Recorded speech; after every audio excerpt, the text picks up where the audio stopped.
ব্যস্ত রাজধানীতে কিছুটা স্বস্তির ছোঁয়া নিতে অনেকেই ছুটে যান হাতিরঝিলে। কিছুদিন ধরে সেই স্বস্তিতে গুড়ে বালি।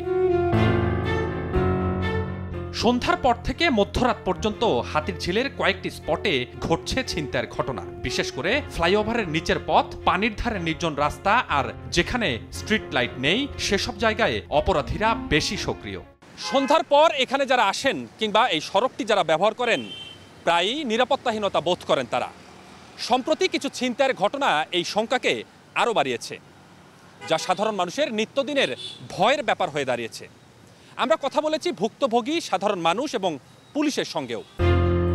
কাজ শেষ করে সন্ধ্যায় অফিসে ফিরছিলেন অনলাইন ডেলিভারি কাজ করা সায়েম। হাতিরঝিলের রামপুরা সেতুর কাছে তাকে ঘিরে ধরে ৩-৪ জন। বর্ণনা দিচ্ছিলেন সেদিনে তার সঙ্গে ঘটা ভয়ঙ্কর পরিস্থিতির। ৫ জন আমাকে ধরছে, একজন ডাক দিয়ে বলতেছে তোমাকে বড় ভাই ডাকে, তো ঘিরা বলতেছে তুমি কই থাকো। তারা একটা গ্রুপিং এর মাধ্যমে থাকে, তারা ৩-৪ জন সামনে থাকে আর একজন হচ্ছে একটু দূরে থাকে।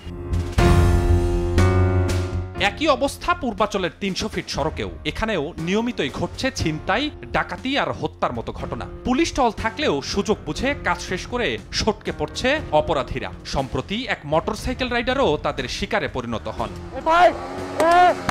পুলিশের তথ্য বলছে জানুয়ারি থেকে আগস্ট পর্যন্ত ৮ মাসে হাতিরঝিলে ছিনতাইয়ের ঘটনায় অভিযোগ পড়েছে মাত্র ৭টি। আর ৩০০ ফিটে ছিনতাইয়ের ঘটনায় খিলক্ষেত থানায় অভিযোগ পড়েছে মাত্র ৪টি। তবে সাধারণ মানুষের ধারণা আরও অনেক ঘটনার আনুষ্ঠানিক অভিযোগ করেন না অনেকেই।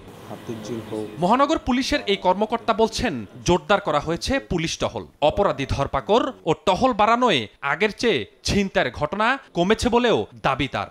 পুরো রাজধানী জুড়ে ছিনতাই এবং যে কোনো ধরনের অপরাধ প্রতিরোধের জন্য আমাদের যে নিয়মিত টহল কার্যক্রম সেটা চলমান রয়েছে। রাজধানীর এই অন্যতম বিনোদন কেন্দ্রগুলোতে এমন অপরাধের ঝুঁকি শুধু সাধারণ মানুষেরই নয়, বরং পুরো শহরেরই নিরাপত্তা ব্যবস্থারও বড় একটি চ্যালেঞ্জ। নিয়মিত পুলিশি টহল, সড়কগুলোতে সিসি ক্যামেরা এবং সড়কের বাতিগুলো যদি দ্রুত মেরামত করা না হয় তাহলে রাতের এই অপরাধ কর্মকাণ্ড কোনোভাবেই কমবে না, এমনটি মনে করছেন সাধারণ মানুষ। স্বপন আহমেদ, সময় সংবাদ, ঢাকা।